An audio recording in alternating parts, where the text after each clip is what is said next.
Sepak bola memang dikenal sebagai ladang investasi menjanjikan bagi para pengusaha, tak terkecuali orang Indonesia. Buktinya, dalam beberapa tahun terakhir, ada sejumlah klub sepak bola top dunia yang pernah dimiliki oleh pengusaha asal Indonesia. Terbaru, ada klub asal Italia Como 1907 yang dibeli oleh pengusaha Indonesia Robert Budi Hartono. Tim yang dilatih oleh mantan pemain Arsenal Cesc Fabregas itu kini bermain di Serie B atau kasta kedua Liga Italia. Sebelum Como, ada sejumlah klub sepak bola top dunia yang pernah dimiliki oleh orang Indonesia. Dan berikut adalah 5 klub sepak bola asing yang pernah dimiliki oleh orang Indonesia.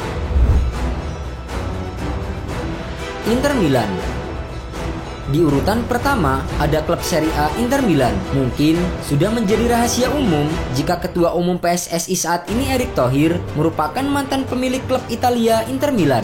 Namun yang perlu diketahui, pembelian Inter Milan oleh Erick Thohir adalah hal yang paling mengejutkan dalam sejarah kepemilikan klub asing oleh orang Indonesia. Inter Milan adalah klub besar di Eropa dengan sejarah prestasi yang panjang. Pada tahun 2013, Massimo Moratti yang merupakan pemilik Inter Milan melepas 70% saham klub ke tangan Erick Thohir. Kehadiran Erick Thohir sebagai presiden Inter Milan mendobrak tradisi panjang Inter yang selama ini dikuasai oleh keluarga Moratti. Sayangnya, selama menjadi pemilik Inter Milan, Erick Thohir sempat mendapatkan kritik dari pendukung lantaran mereka kesulitan berprestasi. Pada akhirnya, ia melepas saham Inter Milan pada 2019 setelah beberapa waktu sebelumnya juga melepas beberapa bagian saham yang dimiliki. Leicester City. Leicester City sempat menggembarkan jagat sepak bola saat keluar sebagai juara Premier League di musim 2015-2016. Namun sayangnya di musim ini mereka harus bermain di divisi Championship atau kasta kedua Liga Inggris setelah terdegradasi pada musim lalu. Namun 5 tahun sebelum berhasil menjuarai Liga, tepatnya di tahun 2010, mantan ketua Badan Tim Nasional atau BTN Iman Arif ternyata sempat memiliki sebagian saham Leicester City. Iman mengatakan tujuan dirinya membeli saham Leicester saat itu adalah untuk menjadi pintu masuk pemain-pemain muda Indonesia ke kompetisi Eropa. Namun, Iman yang hanya 1 tahun duduk di jajaran direksi belum bisa mewujudkan keinginannya untuk mengorbitkan pemain muda Indonesia ke sepak bola Inggris. DC United. Sebelum mengakuisisi Inter Milan, Erick Thohir lebih dulu mengawali perjalanannya sebagai pemilik klub saat membeli DC United. Berawal dari kesukaannya di dunia basket dan memiliki klub basket Satria Muda, Erick Thohir melakukan lompatan besar dengan membeli saham Philadelphia 76ers. Setelah membeli DC United di tahun 2012, Erick Thohir melepas saham klub MLS tersebut pada 2018.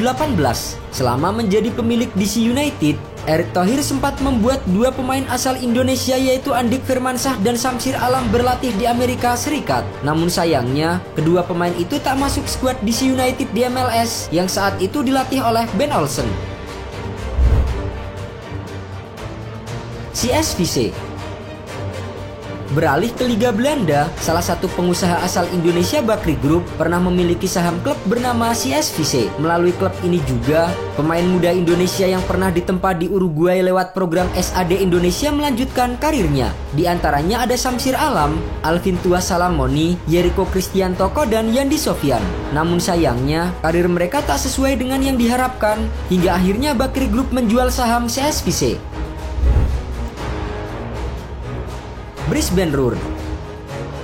Selain pernah menjadi pemilik CSVC, Bakri Group juga pernah membeli saham tim Brisbane Roar yang berlaga di Liga Australia. Dalam era kepemilikan Bakri Group, Brisbane Roar pernah menjadi juara A-League pada 2013-2014. Meski sempat dirumorkan bakal melepas kepemilikan Brisbane Roar, namun hingga saat ini, Bakri Group masih tercatat sebagai salah satu pemegang saham.